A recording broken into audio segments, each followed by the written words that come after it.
holding a tablet that was written thousands of years ago and being able to read what it says. It's an amazing feeling. Imagine holding a cracked slab of clay in your hands. It's chipped, weathered, barely the size of a paperback book, and yet, inside it, are numbers so precise, so ahead of their time, they shook the foundation of everything we thought we knew about ancient mathematics. This isn't a myth. This isn't a legend. This is Plimpton 322, a 3,700-year-old Babylonian tablet that sat collecting dust for a century, until artificial intelligence decoded its secrets. What it revealed wasn't a king's boast or a religious hymn. It was something terrifying. A level of mathematical sophistication that shouldn't have existed in that era. A message from the past we almost didn't hear. And a chilling reminder that history may not be a straight line forward, but a circle we're only now starting to understand. The year was 1900. Archaeologist Edgar Banks, yes, the same man who partly inspired Indiana Jones, was digging through the ancient ruins of southern Iraq when he unearthed a small clay tablet, weathered, broken, inscribed in wedge-shaped cuneiform. It looked unremarkable, just another artifact from Babylon's forgotten past. Banks sold it off. Eventually it landed in the archives of Columbia University, a footnote in a collection donated by educator George Arthur Plimpton. And for the next 100 years, no one paid it much attention. Historians cataloged it, mathematicians glanced at it, a few scholars noted its unusual 4-column, 15-row structure, but the meaning, unclear. No names, no stories, just numbers, strange ones. In the 1940s, a few math historians took a closer look at this dusty relic, now labeled Plimpton 322. They began to notice a pattern. The numbers weren't random. They appeared to match what we now call Pythagorean triples, sets of 3 whole numbers that form the sides of right-angled triangles. You've heard the rule, a squared plus b squared equals c squared, the Pythagorean theorem. Except Pythagoras wasn't born until over 1,000 years after this tablet was carved. Let that sink in. This wasn't simple arithmetic. This was geometry, trigonometry, at a time when most of the world was still figuring out how to smelt bronze. Still, the tablet had missing corners, incomplete rows, no context. Skeptics claimed it was coincidence. But then, decades later, a new kind of mind entered the equation. Fast forward to the 2010s. Daniel Mansfield, a mathematics professor from the University of New South Wales in Australia, was researching ancient math tools for a school curriculum. He stumbled across an image of Plimpton 322. He didn't see dust, he saw design, structure, a system, and this time, he wasn't alone. He had a new tool, artificial intelligence. With the help of machine learning models trained to read cuneiform and reconstruct numerical patterns, Mansfield and his colleague Norman Wildberger fed the tablet's surviving data into an algorithm. The AI scanned other Babylonian tablets. It learned how numbers were written, how patterns repeated, how data was structured. Then it filled in the blanks, reconstructed the missing rows. And what emerged was stunning.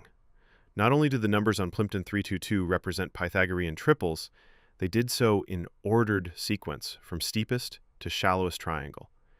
And here's the kicker. They weren't using degrees, not sine, not cosine. They were using ratios. Pure side-length relationships expressed in base 60, not decimal. The Babylonians, it turned out, had invented their own system of trigonometry. And in some ways, it was more precise than the one we use today. This wasn't just intellectual curiosity. The calculations were so accurate, even modern high school math textbooks don't reach this level of precision without a calculator. And this wasn't a fluke. The numbers were intentional. Each row wasn't an accident. It was a reference point, a guide, possibly used by engineers, surveyors, or builders thousands of years ago. So now the terrifying question, how did they know this? Where did this knowledge come from? And what else have we missed?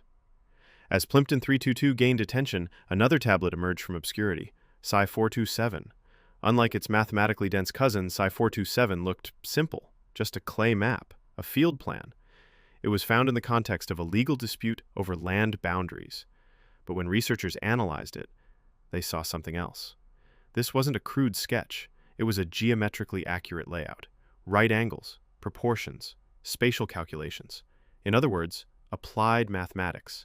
Whoever etched Psi 427 wasn't experimenting with theory, they were solving real-world problems. Land ownership, territory disputes, surveying. And guess what system they may have used to do it? Plimpton 322. Now, the pieces came together. One tablet held the theory, the other, the blueprint. Babylonian scribes weren't just messing around with numbers, they were using structured trigonometry to manage land, enforce laws, and possibly build infrastructure. And this was 1,000 years before the Greeks formalized anything remotely similar. Think about that.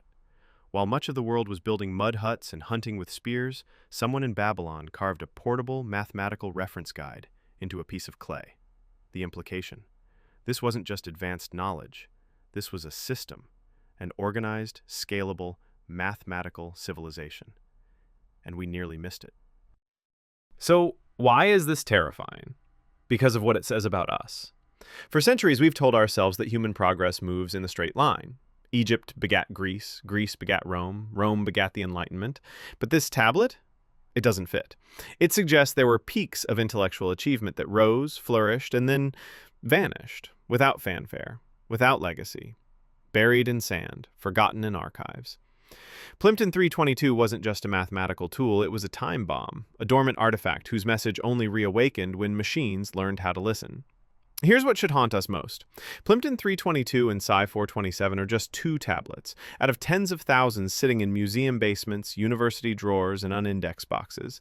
Many are untranslated, some are broken, others dismissed as irrelevant because they don't fit the model of what ancient people should have known.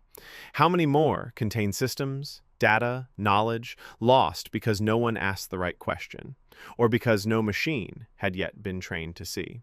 We didn't find this because we were brilliant. We found it because AI finally looked closely enough. And even now, we don't fully understand what we're looking at. As AI improves, more tablets will be decoded, more secrets unearthed. And we may discover that ancient civilizations weren't stepping stones to our modern world, but peaks we have yet to climb again.